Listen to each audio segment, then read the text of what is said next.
Good morning, students. In last chapter, we have studied infinite series and its convergence and divergence. Now, in this chapter, we will discuss some tests for to check the convergence of an infinite series. Test, D'Alembert's ratio test, Cauchy-Root test, Rabi's test, logarithmic test, De Morgan's test, Gauss test. Many tests we study in this chapter. First test is D'Alembert's ratio test.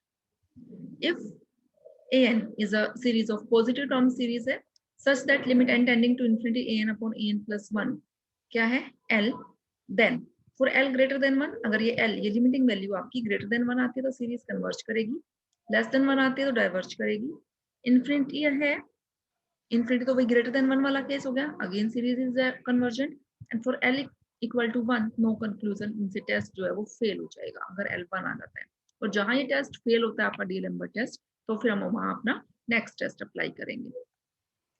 ठीक है proof देखो इसका since this limiting value इसकी limiting value हम क्या लेके चल रहे हैं l तो इसका मतलब जो ये सीक्वेंस है वो l को कन्वर्ज कर रही है तो by definition for each epsilon greater than 0 we can find a positive integer m such that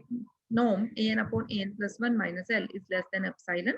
by definition of convergence of sequence for all n greater than equal to m यहाँ हम mode की definition लगा रहे हैं तो mode की definition में ये जो टर्म हमने ये लिखी हुई है ये लाई करेगी माइनस एप्सिलॉन टू एप्सिलॉन के बीच में फिर हमने क्या करना है एल को ऐड करना है हर तरफ तो ये क्या बन जाएगा L minus epsilon is less than N upon N plus 1 is less than L plus epsilon for all N greater than equal to M ठीक है अब केसेस कंसिडर करते हैं if L is greater than 1 अगर L आपका greater than 1 है तो हमने क्या चूज किया epsilon greater than 0 such that L minus epsilon is greater than 1 अगर एल ग्रेटर देन 1 है तो एप्सिलॉन जो हमने चूज किया वो इतना स्मॉल चूज किया है कि अगर हम एल में से उसको सब्ट्रैक्ट भी कर दें तो भी हमारी वैल्यू क्या रहेगी ग्रेटर देन 1 रहेगी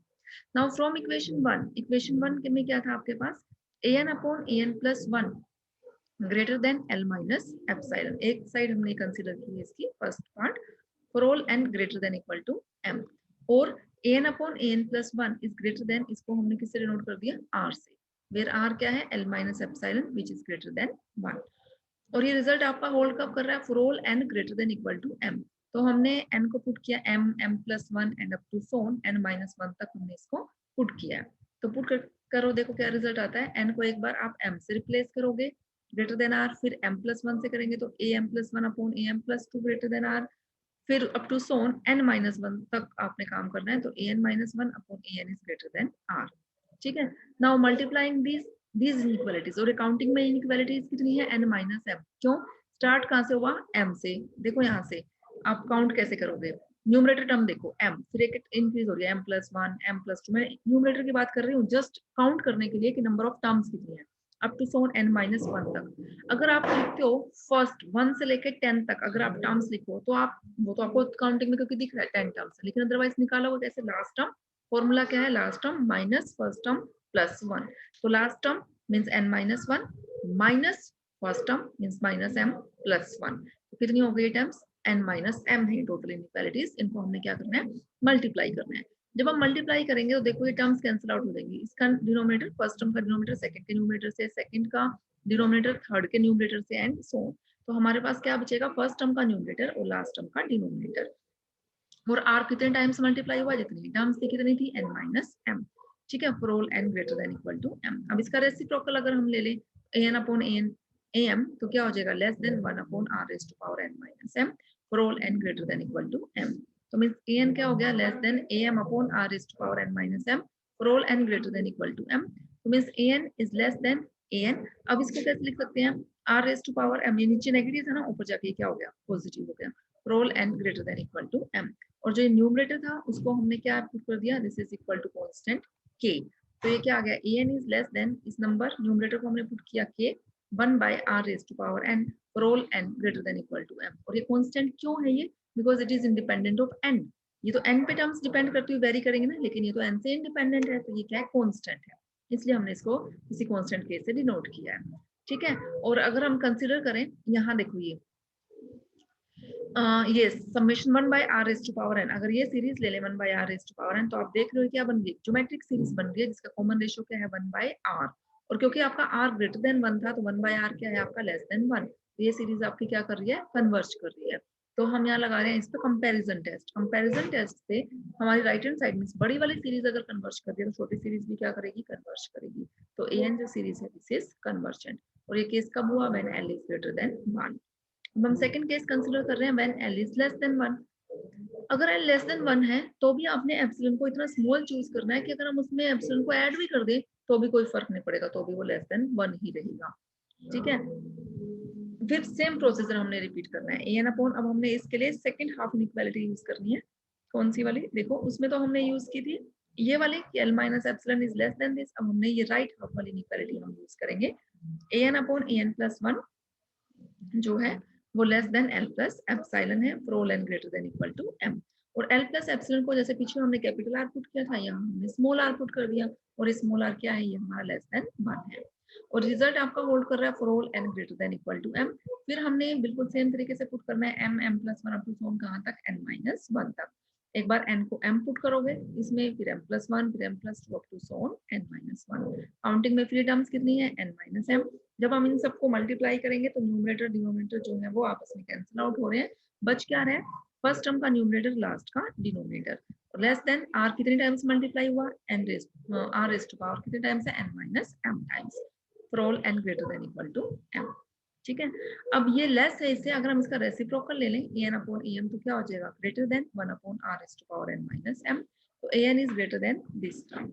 ठीक है, तो अब जो पावर नीचे नेगेटिव चल रही है ऊपर ले जाके वो क्या हो गई, पॉजिटिव। और आप देख रहे हो now numerator is again independent of n, constant है ये,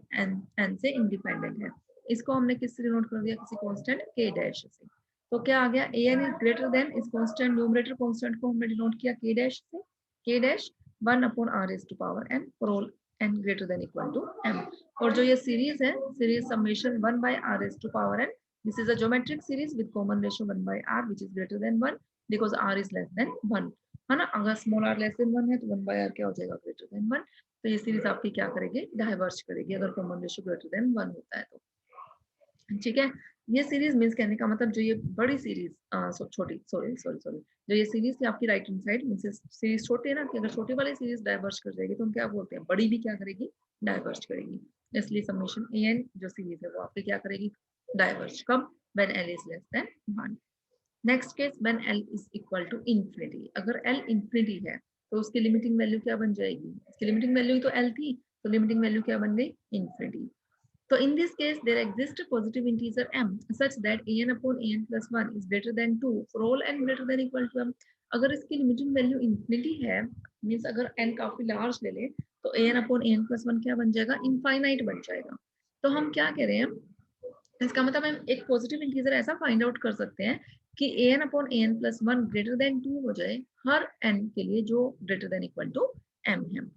ठीक है, ये तो डाइवर्जेंट की डेफिनेशन लगा दी ना, वो इंफिनिटी को डाइवर्ज कर रहा है। तो यहाँ आप k लिखते हो, k की जगह हमने यहाँ 2 ले लिया। फिर काम प्रोसेस बिल्कुल सेम वही तरीके से करना है, n को m plus 1 up to n minus 1 आपने पुट करना है बिल्कुल सेम तरीके से, मल्टीप्लाई करना है इनइक्वालिटीज को,